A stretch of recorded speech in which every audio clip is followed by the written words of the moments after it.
Okay. Is there a supervisor in there, hon? Yes. Can you get somebody? I need to get Corella and that out. I want them to lift them out to me. You want me to? Yeah, can you? You take care of them? Okay, you can do it, love. So they have air conditioning in the summer and they have heat in the winter. So these are two of the animals that we kept that are educational animals. Okay, hello, Corella. Hey, Shima. So who's this? This is Corella. Yeah, she's one of the two skunks that I kept. And they're so good for education. And you can see them, they're diggers. They take the bugs and stuff that you don't want in your garden, things like that. That's what they do. Mom hasn't been over here in a bit. No. When you raise something, you know, like they were basically neonates when I got them. And, you know, you raise them and you spend that much time with them. And so they're important to you, you know. They're precious. But I love all the skunks, but these two, well, I love a lot. And I always tell my interns and stuff, because I always tell them, don't kiss the animals or whatever. Just do what I tell you, but not what you see me do. Because I always kiss everything. Yeah.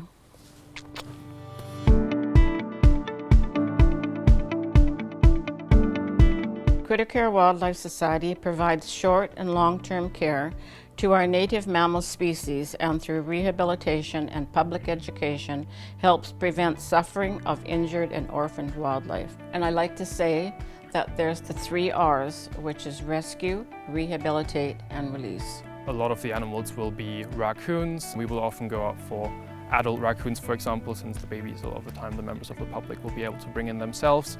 Also smaller animals like squirrels, for example. We also occasionally get, for example, coyotes.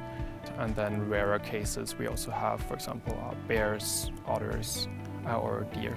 We take in around more than 2,000 animals each year, mostly orphaned, a lot of them injured. The sad thing is that most of those injuries are human caused, so we try our best to get them back to kind of prevent that. A lot of animals that we intake here at Critter Care get a bad rap, whether that's they are dangerous or they're destructive to property. I think it's important to remember that we have moved onto their land. We are taking over their space. We are approaching wildlife in a way that they've never seen before, and a lot of these animals have no other place to go rather than living next to humans. I love all the animals, don't get me wrong. I love all the animals, and I've been so lucky to have raised so many different species that most people will never even see in their lifetime, never mind even touch, you know what I'm saying? But the raccoons have always been the special animal for me. And then I would say the skunks. I raised 2 skunks. I love them all. I mean, I've raised bear cubs. I've had bear cubs in my home and things like that. In fact, I can remember telling my husband when he went to work one day, said, you know, I'm gonna have a bear cub, a beaver, raccoons, and otters by the time you get home from work today. And he said, oh yeah, right. Well, he shouldn't have said that because they were there. When I think back, it was such a lot of work. And you know, when we took over this center, it wasn't like this. It was where the triage is. There was like a coal stove where you had tar all over the ceiling and stuff. And as we were coming out, I said to him, oh my God, what have I done, like, by wanting to start this? And I can remember him saying, Gail, today is Friday the 13th, and it's my birthday, and it'll always be a good day.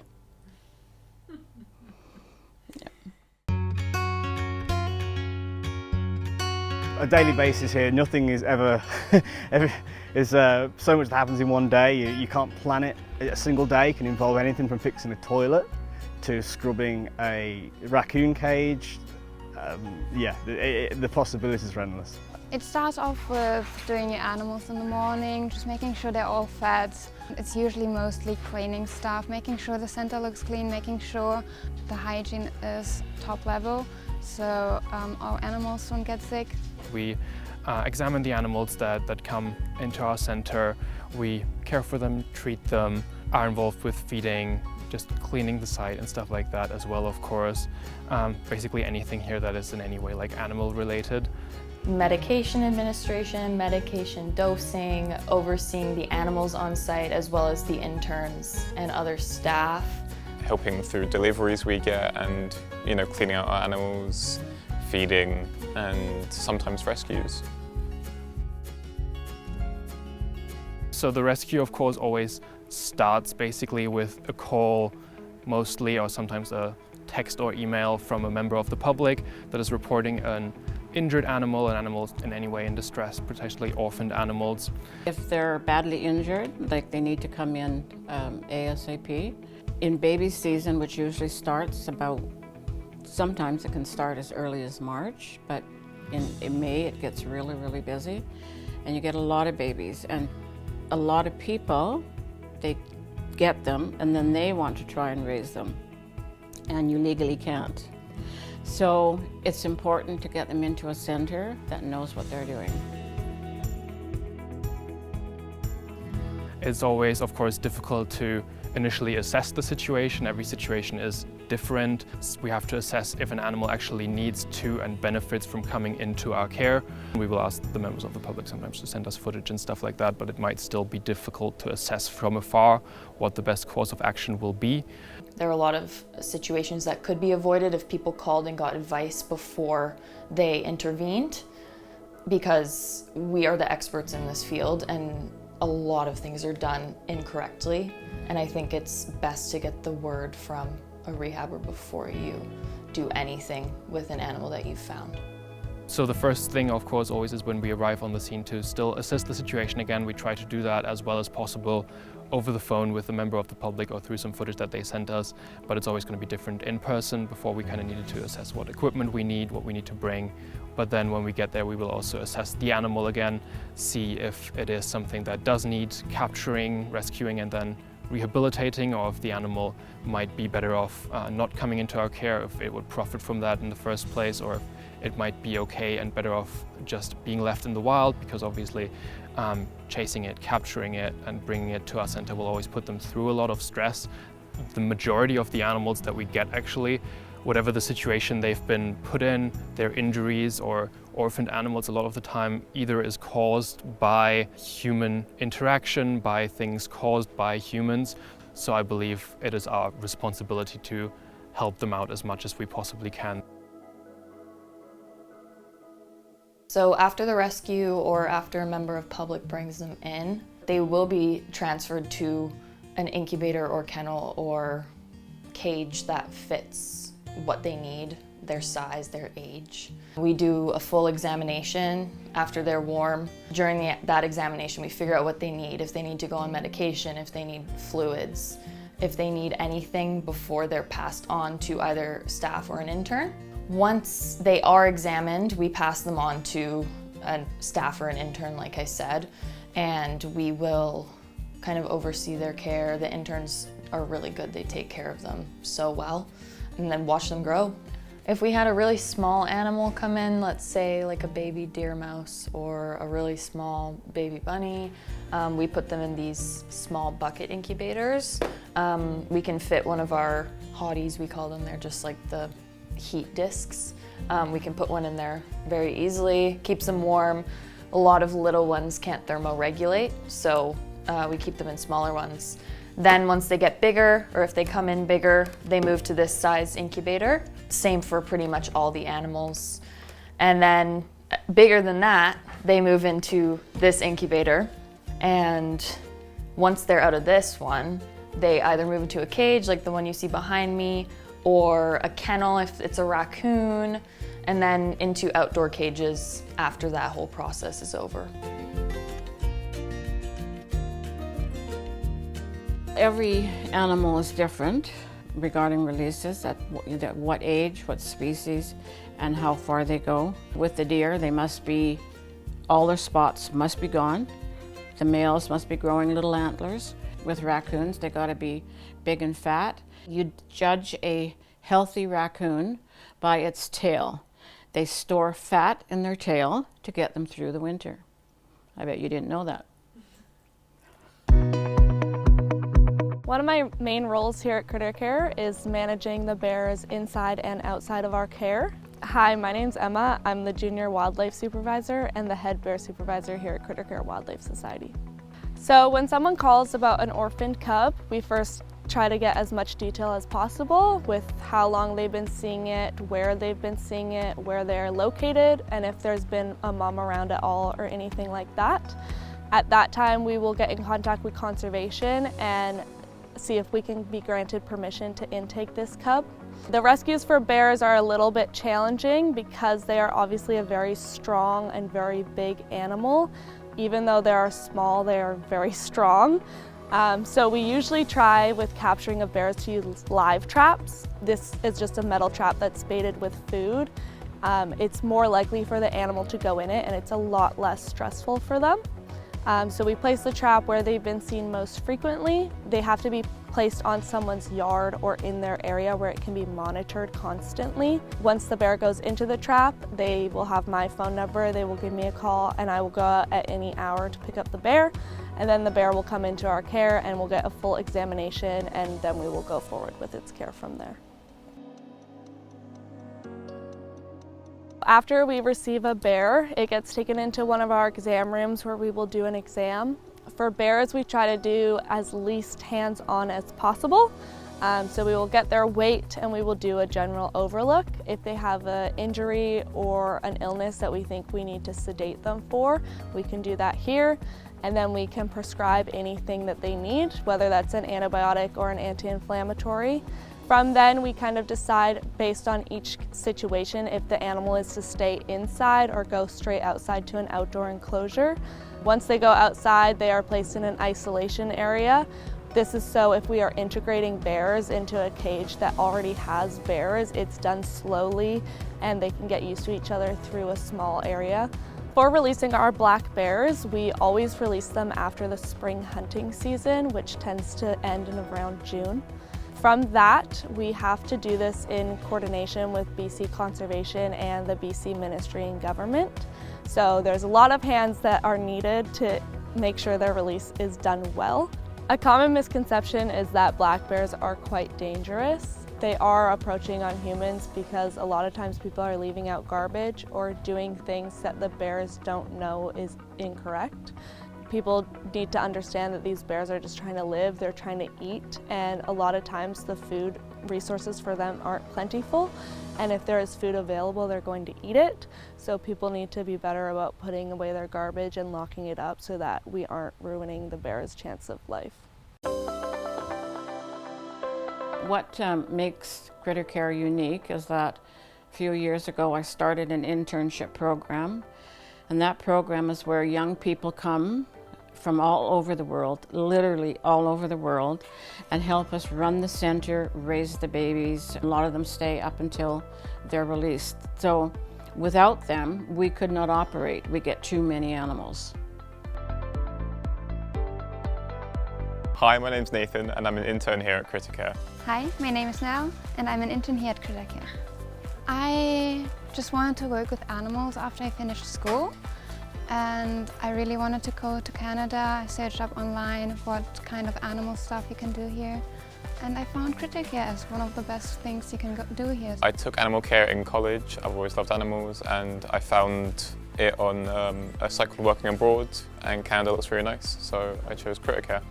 A lot of them come, some to be, they're going, towards becoming a veterinarian, or some of them just have to complete an internship for whatever they're doing. So they'll choose to do it with wildlife. And so that's how we get them. And most of them, I have to say, come from Europe, places like, Germany, England, all of those places. Very few from Canada. Oh, the experience you make here, just seeing different animal stories, especially the small ones, watching them grow up, getting to the size where you can release them and giving them a second chance at life. Of course, there are also the sad stories where the animal doesn't make it, but both are so rewarding and teach you so much. Obviously, I love the animals and I love watching the animals' personalities come out and seeing them thrive after some of them have come in on the brink of death, that's one of my favorite things. But I also really like to watch the interns. They come from all edges of the world, you know, corners of every state, province, country. And to watch them become friends is really rewarding for me, because I was that shy little intern who came in with no friends, and I made some of the best friends that I will ever have here.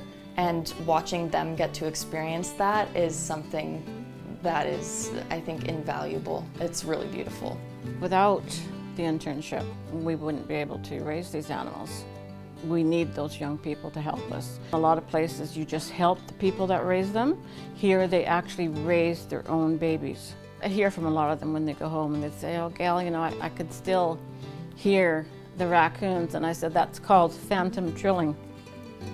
That's exactly what it's called. Everyone here is really friendly, very helpful. It was very welcoming when I got in, and even some people that I only knew for a week, I started missing when they left. I have made some of my most closest friends here, mostly because we live so close to each other that you just know everything about everyone. Before I got here, I really wanted to do medicine, study medicine, and now here I've learned I'm so much better with animals than I am with people. So my direction is going more into vet med now, because I can't imagine spending my life not working with animals. So we have 5 educational animals on site, 2 skunks, 2 raccoons and a bobcat. Our education days are fairly regular, especially during our off season, so during the quieter winter months, and that allows school children to come in and they get taught about all the animals that we take in, and also shown why we do what we do. Some people question us as to why we're doing it. It's just to spread the importance of our work. We also look to inspire the next generation of wildlife rehabilitators, because at the end of the day, wildlife and human conflict is going to increase no matter what we do. As much as we want to try and reduce that, going forward it always will do. So we want as many people as possible to know what it is we do and inspire other people to do the same. We're often a last resort for a lot of people. So to get our name out there, and if people are really so found an animal, they really don't know what to do with it. You know, if people immediately know, oh, we can call critical care, you know, everybody's happy. That's that's the aim of it. All of the animals, in fact, that we have in care we call them residential animals. Due to the circumstances that they all arrived, they weren't deemed possible for release, one reason or another. In the case of our bobcat, he was in such an awful way when he was found, and on consultant with vets and various wildlife experts, he was deemed that it would not be safe for him to be released, and kids absolutely love to come and see him and experience him. Obviously, how often do you see a bobcat? Hardly ever. So you know, it's fantastic to have him here. Our movie star raccoons, we're still working on them because they're not fully integrated into that kind of scheme yet. They were in the movie industry, and they unfortunately weren't treated particularly well. So they are offered refuge here by Gail, and we try to provide them with as much natural enrichment. And it is the same for the skunks too. They came in, they were deemed not releasable. Because of their closeness to admissions, they are prime. If you get, if say someone's been bringing in a bunny, we can just walk over to the skunks and they're there. And the number of people that, you know, are in awe of them, even though they're more commonly seen, the people love them, and it's brilliant. We're always looking for volunteers. We always need volunteers, especially cage cleaners, because our interns, the workload they have is you know, it's big, and especially if they have off days, because they do work a lot on their off days. So if they could have a cage cleaner that could come in and do, you know, the relief of having somebody to do a deep clean for you on a day off is brilliant, believe me. So you know, if you're interested in in cleaning cages. We also have our deck is where we prepare all the animal food. That's always busy. We have deliveries from local superstore, from Superstore and various other places. We always need people to sort through that, even take some of it.